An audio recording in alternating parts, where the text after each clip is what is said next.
I just think it would have been a magic place, you know. It would have been like an oasis of water, of life. Ahuriri is a former open water body wetland that existed in the lower Huritini or Horseville River catchment. Probably quite hard for us to fathom how big it was.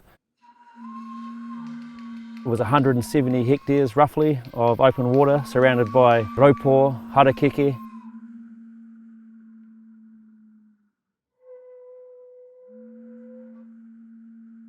E rere atu nei ngā wai o Huritini, mai I te tauawa amaka ki te hapua o Ahuriri, tai noa ki te whenua o te koroha. E rere atu tonu e. Ka hoki mai au ki te pā o Ngāti Koreha, kei raro I te taumata o te moko peke. Ka tiro atu I te Waihora o te Ketiika rākai hautu, e rere atu tonu e. Kei he o mātou mahinga kai, I taunaha, kia rātou mā. Kei te tipu, o mātou wawata, o a mātou ahunui. Hei whakahaumanu I ngā wai o ngā tūpuna, e rere atu tonu e.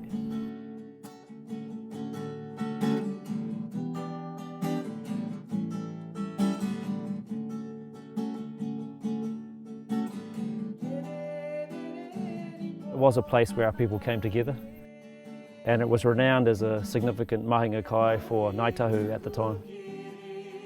And there would have been all the types of inanga, tuna, the eels of course, the raupo that was on the edge of it that was utilised in the past for a number of things, obviously making mokihi, the reed sort of canoes we used to make. We're just around the corner from the pā of Manuka at Taitapu. Down behind us we head down towards Poranui, Birdlings Flat and Wairewa Little River. We can shoot through to Whakaotearoa, Littleton Harbour, our whanaunga from Ngāti Whiki, from Ngāti Mako at Wairewa, Ngāi Ahuriri to the north, and Ngāi Turuhiki over to the other side at Taumutu. Obviously this was a place to get food as well, but it was also a place just to be and just to live and to sit.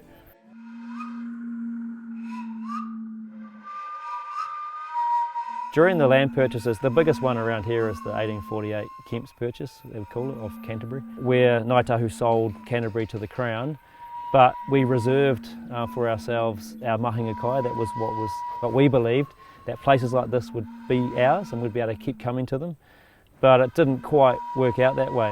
The land was privatised around most of these areas, so the water bodies themselves became landlocked in private land. And when our people tried to go over that land, they obviously got in a bit of trouble. As early as 1849, our tūpuna, in particular Matiaha Te Moruhu, started writing letters to Queen Victoria, saying that it's not quite worked out how we thought it was. We thought that we were able to access these places, and now we're not. And then of course, later on, after the 1850s, 1860s, our people started writing more letters about the drainage of wetlands and asking government, the local authorities to stop doing that, because that was where all the kai was. That was where they came to connect and to look after themselves. And we became impoverished in our own landscape. In 1868, the first Māori land court sitting in Christchurch was held, and our people came together and they claimed not only this place, but Waikakariki, Horseshoe Lake in Christchurch, Ihutai, Christchurch Estuary. All of those key food gathering places, mahinga kai places, were claimed in that court. Unfortunately, the judge said no, they're already been privatised. It was in the 1890s that Te Koroha Māori Reserve was granted to us because we kept coming here, we didn't give up. Every year we would come for the tuna heke, we'd come to gather eels here, and so eventually with that pressure on the Crown we just kept asking, kept demanding, and eventually we got the Te Koroha Māori Reserve granted to us. Around that time in the 1860s and 1870s, our settlers had arrived. They came here, it was a land of opportunity, and they came out onto the plains here, into the wetlands as well, and wanted to set up the farming systems and the systems that they knew, and that was, you know, it was sheep and it was cattle. To make that happen, the land was drained. My grandfather came up as a child from Scotland, He was probably lucky to get a ballot for land in those days, so he then became a farmer just very close to where the Motorcar racecourse is. My grandfather became part of the Ellesmere Land Drainage Board, and he spent a lot of time discussing how to drain the Ahuriri Lagoon. There was a lot of pressure from the local farmers to keep it drained by either lowering the lake and straightening the river so the water would get away, so that they would have land that they could farm. Unfortunately, pretty soon after that, Te Waihora Māori Reserve became a bit hopeless and useless because Ahuriri Lagoon was drained. Our family arrived with the Gebbies and the Deanses into Canterbury and farmed for the Deanses in Riccarton Bush. And then in 1843, the Gebbies and the Mansons left the Deanses and took over land in Gebbies Valley. And then my father took over here in 1959. We did what we did and we farmed like we did because we could. I've got a drain that runs through our dairy farm at home. We had a consent 30 years ago to put our dairy effluent into that drain, which then goes into Lake Ellesmere. My grandfather used to bring all of us out here. He used to come out eeling and go over to Waihora and eel over there and fish. It's part of our whakapapa. We're funny Māori, where our whakapapa takes us, that's it, that's ours. And you just belong. Ngāi Tahu really led the charge on wanting to see a wetland return. It wasn't just that we wanted to plant some trees and make it look pretty, we actually wanted the water body to have some life back in it. And it was Rakihia Tau Senior from Ngāi Te Ahuriri that actually lodged the claim for Ahuriri itself. If anyone was going to be able to restore a wetland, it was going to be the Regional Council. If they couldn't do it, then how could we expect a farmer to do it? How could we expect even the iwi to do it? The Ahuriri project is part and connected to Te Waihora, and Te Waihora connects us to our whakapapa and to our pūrākau, and so that connects us to our identity. In 2014, the Te Waihora Co-Governance Group endorsed a plan that had been created by a wider group. It aligned to the strategic plan of the co-governance. We had Donald Couch, who was the first Ngāi Tahu Ikan Commissioner there from 2010. My dad wrote a book about Rapaki, and in it there's a photo of 1923 of he and one of his brothers and one of his sisters and a friend from here, and they've got a dray and they've got all these eels at Ahuriri Lagoon. And of course, shortly after that, the lagoon was drained completely. So many people have been involved in this. We had so much work done that when the government said, well, we need to do something about wetlands, and we've got a pot of money for that, hello, here we are. And my role was to look after the politics. One of the best things that happened, and one of the biggest things, was that the residents came on board, farmers from around there. My neighbour Colin Arps and I were talking about wetlands and things like that, which we've always been interested in. Colin's neighbour, who's got a hut down at the Greenbelt Huts, Donald Brown, was interested as well. His ancestors used to gather eels and flounder out of this area. We got talking to people in Ecan, and there was a meeting organised at the Whakaora Hall, and it was well attended by a lot of local people. It could have gone off the rails in any one of a dozen different areas, but when we developed proposals, and there were several plans revised, produced by different people having different focuses and so on, but in effect, I think we did our homework. And so when somebody raised a question about it, we had an answer. We had a steering group and the committee came out here. We looked at the land as it was. It was a bunch of paddocks on either side of what is now the Horswell or Huritini River, and we decided on the site behind us. The people came onto this committee with probably very little experience on governance. Donald Couch was the reason I got involved in the Ahuriri Lagoon restoration project.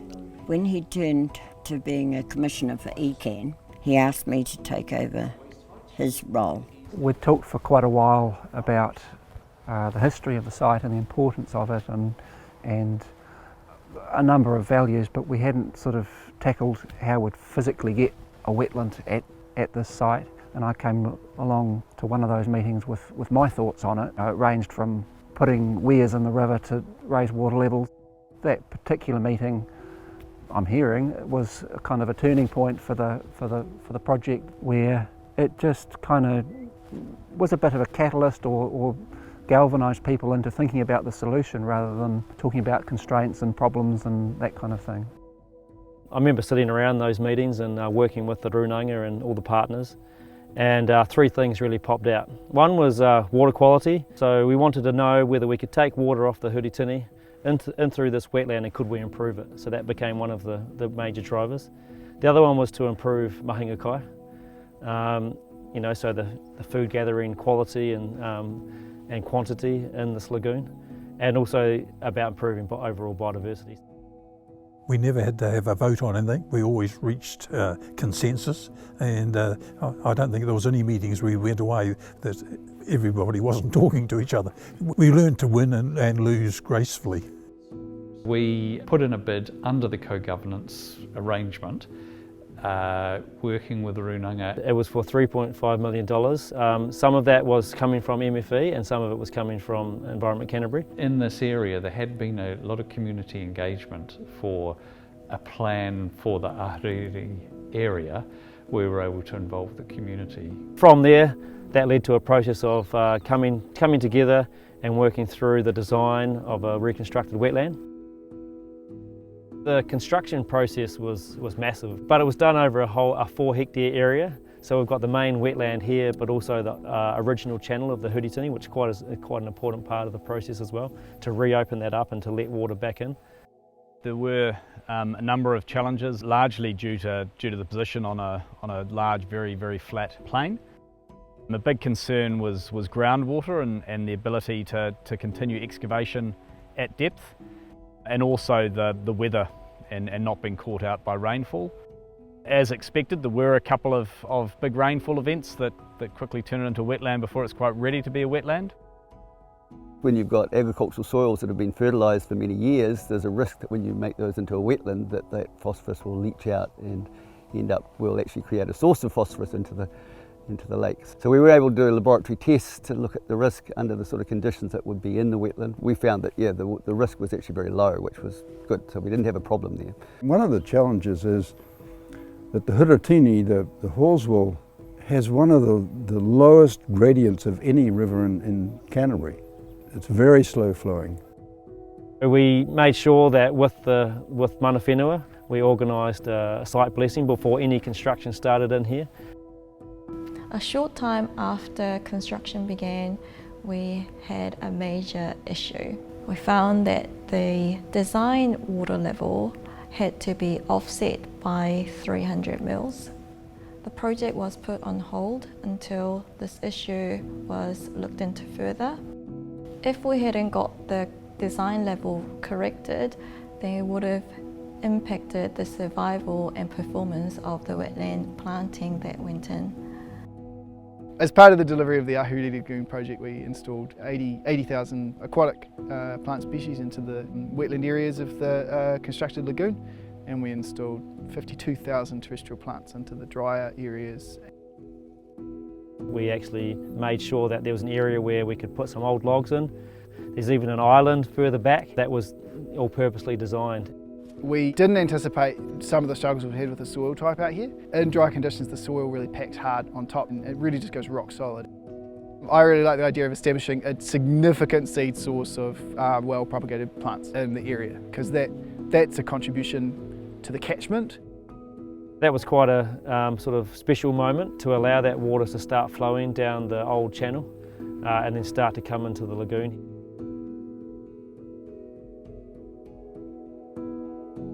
There's been a process running in parallel to the design and the development and the construction process of the wetland to come to the site with the Papatupu Runanga. We undertake assessments using a tool called takiwa, which takes down responses to questions on modification, health, mahinga kai. My colleagues Craig Pauling and Mapahi Martin Paul were involved in this project from its inception and developed the Mātauranga Māori monitoring program for assessing Ahuriri Lagoon. We basically have worked together for the last few years with ecology coming out and assisting on the assessments for the day, being on site with the runanga, setting hinaki and other traps and nets and pulling in the fish species that are present on site, and it helps to complement the Indigenous Mātauranga Māori knowledge. To me personally, I think it's been really good to be involved from the project from its inception and see it reach its endpoint. I've seen quite a dramatic change in the environment for the positive. My people in the mana whenua can come here and collect and practice traditional practices. Past generations, they didn't have supermarkets, they relied on these type of places, not only the mahinga kai that came out of the water as in the turn of Pātiki and nanga and stuff, but a lot of the plants as well. And that was their doctor's dispensary. There was a lot of mahinga kai species here, but I think we can reintroduce others. There is no mussels in there at this stage, no kikawai out there at all. Seems to be only tuna at this and inanga. You have to have Papatupu Runanga at the heart of it. Mana whenua has to be there and have to be involved right from the co-design, co-development, implementation and monitoring. The reason why I got involved is to try and reconnect to our past, reconnect to this area and to restore what we can to what it used to be. If we can gather kai here, therefore the land is returned back to its modi, the modi is returned and the food can be gathered, and healthy kai because the environment's good, healthy kai for our whānau. People are digging drains, keeping the drains clear so they can drain the land. They're fighting Papatunuku, fighting Mother Earth, just to let it return to what it wants to be, and then we can be nurtured by Papatunuku, and we can nurture her as well. I think it's a great opportunity to show where traditional knowledge and scientific knowledge can work together and achieve a common goal as well for enhancing the environment and cultural, ecological values. That monitoring will tell us whether the water quality sort of improvement will come.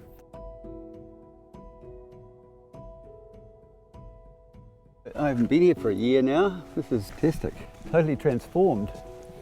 It's sort of in its winter plumage a bit at the moment with the plants being sort of slightly frosted off, but still plenty of wildlife out there.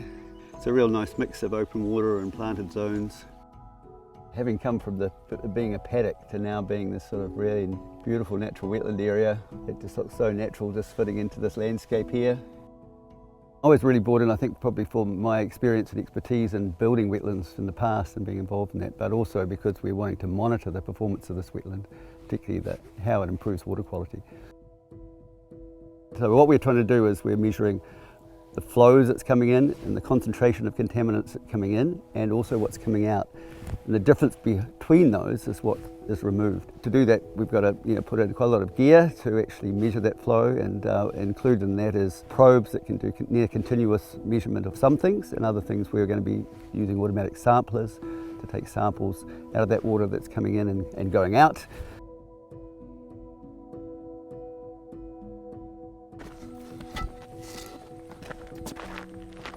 Last time I was here, there's quite a few tuna or eels just swimming along in the channel. I was just looking at that channel over there and wondering if that's part of the idea of joining things up too. Oh, the secondary one there, yeah. Other old channel. Certainly would be nice to return the whole flow through into the old channel here, which is behind us. But it would require building something across the stream and potentially. So not necessarily technically difficult to do, but, no. But it's more the consenting. And the other option is a partial groin, which we originally had on plans. So either a partial blockage or a full rerouting of the channel back into its old course.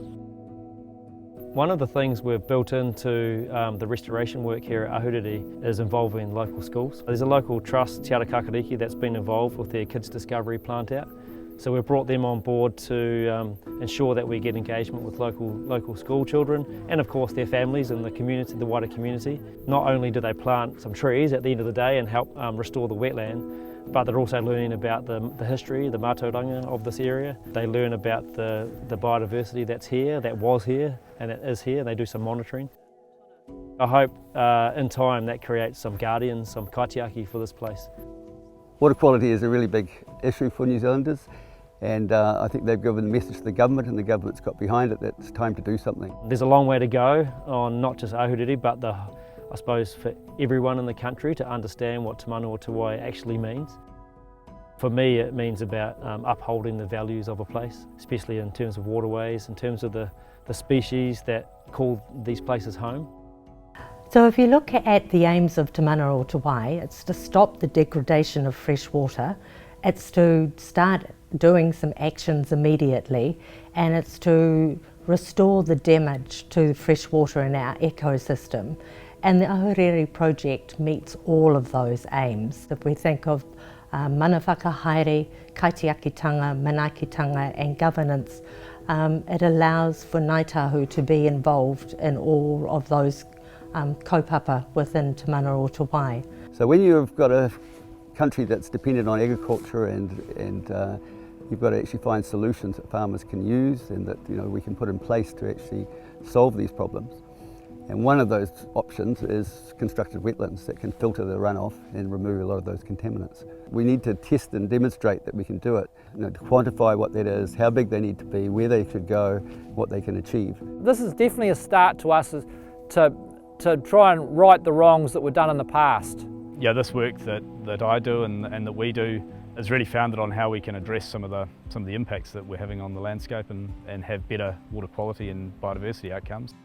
If you can gather food somewhere, that means the water's good, the habitat's good, and therefore it's healthy in a healthy environment. I want my moko to go out there and get a flounder out of here. It's been really satisfying to be able to participate with local Māori and people who would consider an area like this, the tūranga waiwai in an area of tapu.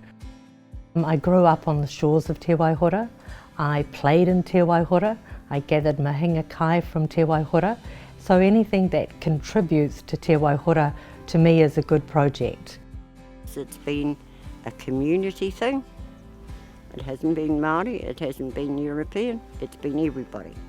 In a matter of 2 years, it is just incredible the change that we're seeing in this area already. It is very worthwhile for me, but it's more worthwhile for those that are coming after me. We want to leave it as better than what we found it, and I think we're making a pretty good start at the moment. We're also working with another 5 different wetlands around the country at the moment and looking at them over a 3-year period. That's really going to fill in some of the gaps in our knowledge base of really how they perform. And by quantifying that, that means that farmers can get credit for that nutrient reduction that occurs, and on the other hand, the regulators, regional councils can be confident that it's actually going to happen. It has to be mana whenua led and done with mana whenua, not for or to mana whenua. Because it is this exemplar, it is nationally significant and it's part of this, and I'm talking about the science part here, it's part of this national program. It's really important. But I think the most exciting part is actually the partnership with Runanga, with mana whenua, the way that it's been monitored, the mātauranga that's been used to monitor it. And I think that's just a really exciting example for future projects of how we can work together for really effective change. This is worthwhile, not just for Kaitahu, not just for Kaitahu, Kati Māmoe and Waitaha and the people from the Pātaka, Rākai Hautu and Te Kete Ika to Te Kawa, but for all of New Zealand, because it shows that what we can do. This is the most practical project I've ever been involved in, one that you look at, and I go out there and it just gives me pride to be able to go out there and think, wow, I had a part in this. Whilst Ahuriri is a great start, it's a blueprint for the future, but we need a whole lot more Ahuriris around the edge of the lake if we're actually going to truly make a difference. I think we've got that vision that we know that this can work. There's tuna already in here.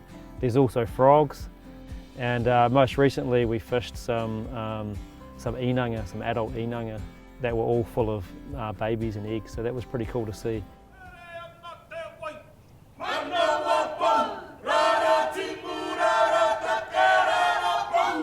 We want the wetlands back so we can come, yes, in time to gather food, but actually just to enjoy ourselves, to be ourselves.